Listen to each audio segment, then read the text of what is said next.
नमस्कार दोस्तों। तो चलिए आज हम करेंगे बीए सेकेंड ईयर राजनीति शास्त्र चैप्टर 2 स्थानीय स्वशासन और ग्रामीण लोकल गवर्नमेंट एंड रूरल। इसमें सबसे पहला प्रश्न है, हमें शक्ति के विकेंद्रीकरण की आवश्यकता क्यों है? Why do we need decentralization of powers? जैसा कि आप सभी जानते हैं, भारत 15 अगस्त 1947 को स्वतंत्र हुआ था। स्वतंत्रता प्राप्ति के शीघ्र पश्चात ही भारत के राष्ट्रपिता महात्मा गांधी का निधन हो गया था। गांधी जी ने अपने राजनीतिक विचारों में विकेंद्रीकृत शासन व्यवस्था व अर्थव्यवस्था का वर्णन किया था। 26 जनवरी 1950 को भारत का संविधान बनकर तैयार हो गया था। इसमें शासन व्यवस्था को विकेंद्रीकृत बनाने के उद्देश्य से उसे केवल संघीय और प्रांतीय शासन में ही विभक्त किया गया था। 1952 में नए संविधान के अनुसार भारत में प्रथम आम चुनाव हुए थे।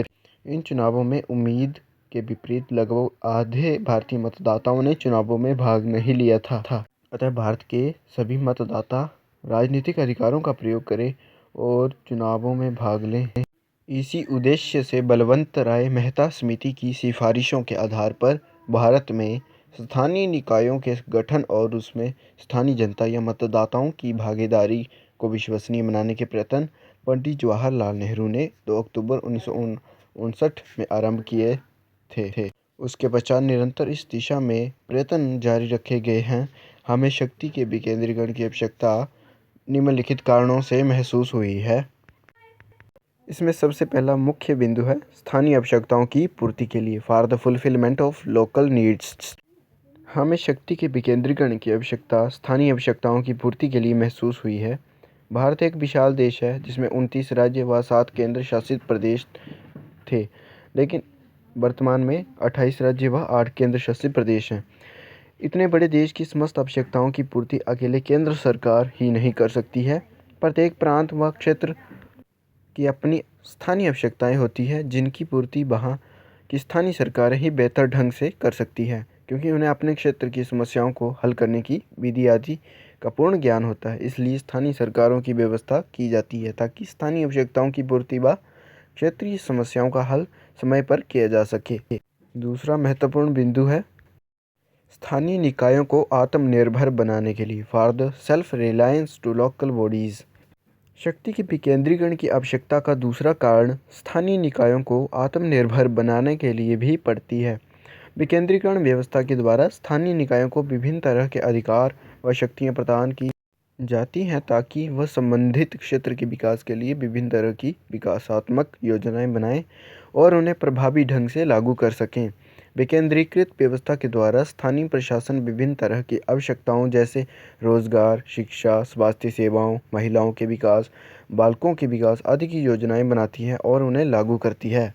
इसके कारण अनेकों आवश्यकताओं की पूर्ति स्थानीय स्तर पर ही हो जाती है और स्थानीय निकाय इससे अपने क्षेत्रों के आत्मनिर्भर बनाने में सहायक सिद्ध होते हैं। अगला महत्वपूर्ण बिंदु है लोकतंत्र की सुदृढ़ता के लिए, for the strength of democracy. शक्ति के विकेंद्रीकरण की आवश्यकता हमें लोकतंत्र को सुदृढ़ बनाने के लिए भी पड़ती है। भारत विश्व का सबसे बड़ा लोकतांत्रिक देश है, जिसमें एक निश्चित अवधि के पश्चात लोकसभा, राज्य विधानसभाओं और स्थानीय निकायों के चुनाव होते हैं।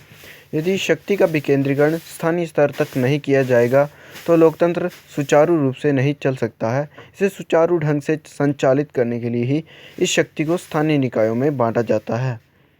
अगला बिंदु है सभी वर्गों के हितों की रक्षा के लिए, for the safeguard of the interest of all classes.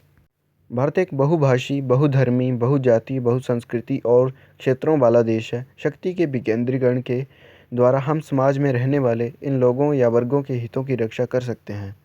केंद्रीकृत व्यवस्था में इन दो वर्गों के हित पूर्ण नहीं हो सकते हैं। इन वर्गों के हितों की पूर्ति के लिए ही भारत में विकेंद्रीकृत व्यवस्था को अपनाया गया है, ताकि यह सभी वर्ग स्थानीय स्तर पर ही अपने हितों की पूर्ति कर सके तथा उनकी रक्षा कर सकें। अगला महत्वपूर्ण बिंदु है राजशक्ति को जनशक्ति बनाने के लिए, टू कन्वर्ट राजशक्ति टू जनशक्ति। भारत में शक्ति के विकेंद्रीकरण की आवश्यकता का एक मुख्य कारण भारत में राजशक्ति को जनशक्ति बनाना भी है। भारत में प्राचीन काल से ही सत्ता समृद्ध वर्ग या संपन्न वर्ग के लोगों के हाथों में रही है। राष्ट्रीय स्वतंत्रता आंदोलन के दौरान विभिन्न नेताओं के द्वारा राष्ट्रीय आंदोलन को जन जन का आंदोलन बनाने का प्रयत्न किया था।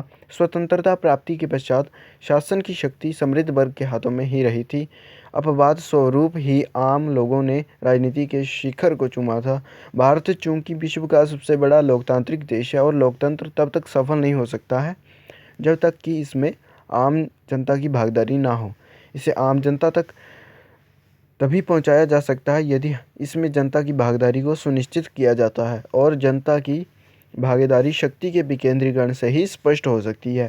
तभी राजशक्ति जनशक्ति में परिवर्तित हो सकती है। हमारा अगला बिंदु है महिलाओं की राजनीति में भूमिका बढ़ाने के लिए, for increasing the role of women in politics. ये अंतिम बिंदु है और सबसे महत्वपूर्ण बिंदु है। भारत में प्राचीन काल से ही राजनीति को पुरुषों के अधीन रखा गया था। अपवाद स्वरूप ही कुछ उदाहरण मिलते हैं जिसमें महिलाओं ने राजनीतिक क्षेत्र में पुरुषों के वर्चस्व को चुनौती दी थी। 19वीं सदी में तो भारतीय महिलाओं की स्थिति और भी दयनीय हो गई थी। स्वतंत्रता प्राप्ति के पश्चात यद्यपि भारत में सार्वभौमिक वयस्क मताधिकार को लागू किया गया और महिलाओं को बिना किसी भेदभाव के राजनीतिक अधिकार प्रदान किए गए थे, परंतु इसके बावजूद भी महिलाओं की राजनीतिक क्षेत्र में भूमिका नाममात्र ही रही थी और वह पुरुषों का ही अनुगमन करती थी। परंतु केंद्र सरकार द्वारा महिलाओं की भूमिका को प्रभावशाली बनाने के उद्देश्य से 73वां और 74वां संवैधानिक संशोधन विधेयक द्वारा ग्रामीण व शहरी स्थानीय निकायों में महिलाओं की भागीदारी को विश्वसनीय बनाने के प्रयत्न आरंभ किए और स्थानीय निकायों में 33% स्थान महिलाओं के लिए आरक्षित किए ताकि स्थानीय समस्याओं व आवश्यकताओं को पूर्ण करने में वह अपनी भूमिका का निर्वहन कर सकें। इसी तरह केंद्रीय व राज्य विधानमंडल में भी महिलाओं की भागीदारी बढ़ाने पर विचार चल रहा है। उपरोक्त तथ्यों के आधार पर हम कह सकते हैं कि हमें शक्ति के विकेंद्रीकरण की आवश्यकता महसूस हुई है। तो धन्यवाद दोस्तों, ऐसी महत्वपूर्ण जानकारी के लिए हमारे चैनल को सब्सक्राइब कीजिए।